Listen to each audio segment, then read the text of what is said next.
I love how these Chesapeake treasures whisk us away to lost times and faraway lands, but some of the collections can't be brought to MPT, so we go off to see them.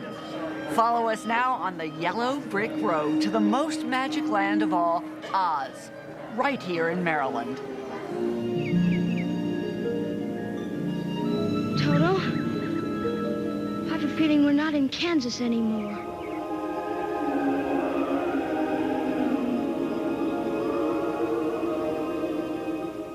Have you ever seen The Wizard of Oz? I don't think there is a person who hasn't seen it. But you know, the movie was made from a book by a man named Frank Baum. And now I'd like you to meet someone who is really an authority on all the Oz books, Fred Trust. Fred, this is an amazing collection. How many Oz books did Baum write? He started for the whole thing in 1899, so it's over the century ago and 40 years before the first movie was made. Frank Baum wrote 14 Oz books, and there's altogether 40 official Oz books written by other authors, recognized by the Oz community, that is considered very collectible. And you have all of these books. In fact, you have more than one of every one of these books, don't you? Yes, I have multiple copies of almost every title. Let's talk a little bit about Frank Baum. He interests me. When did he start writing children's books? Well, before, he had quite a few businesses that he failed, including the theater production. But in age 43, he actually wrote the Wizard of Oz books in 1899. So he's a late bloomer as far as that is concerned. Exactly. How did you become interested in the Wizard of Oz, in Frank Baum? Well, Wizard of Oz is very popular not only in the United States, but all over the world. It's actually get translated to over 60 different languages. And you might be surprised that in Russia, for example, Wizard of Oz is more popular than in the United States. Really? Yeah. So I knew the story of the Wizard of Oz, but when my kids grow up, I want to find the books for them. And then I discovered that there's all those books available. And I started buying them for reading purposes for my kids, and then I decided to collect them.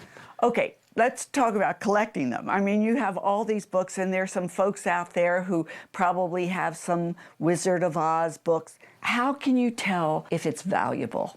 It is a very tricky question. Many people pay thousands and thousands of dollars for a $10 book. And in order to really know, there's a whole science behind identification of the Wizard of Oz books, if they're first edition or later printing. For example, these are the two first edition books, but this book, as a first print, because it's had certain mistakes, is 10 times more valuable than this book that is also first edition, but already mistakes been corrected.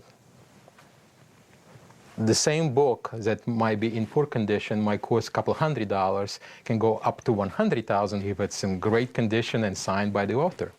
Really? So it's a whole big science out there. It is. It is very, very complicated, particularly Oz book series. Can you tell us about your own collection? Maybe some of the books that might be the most valuable that you own? The Wonderful Wizard of Oz, of course, is the most valuable book because everybody knows about it. Is there one of the books that's more rare than all the rest? I think the Lost Princess of Oz is one of the rarest copies out there because it was printed in 1917 during the World War I, and they only printed 12,300 copies.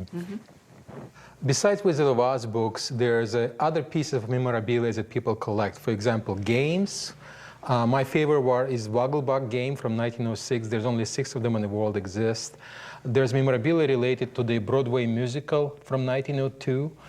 There's a original manuscript for some of the Oz books that I have. Original puppets, that one of a kind, and my favorite is Ozma of Oz. Follow the yellow brick road.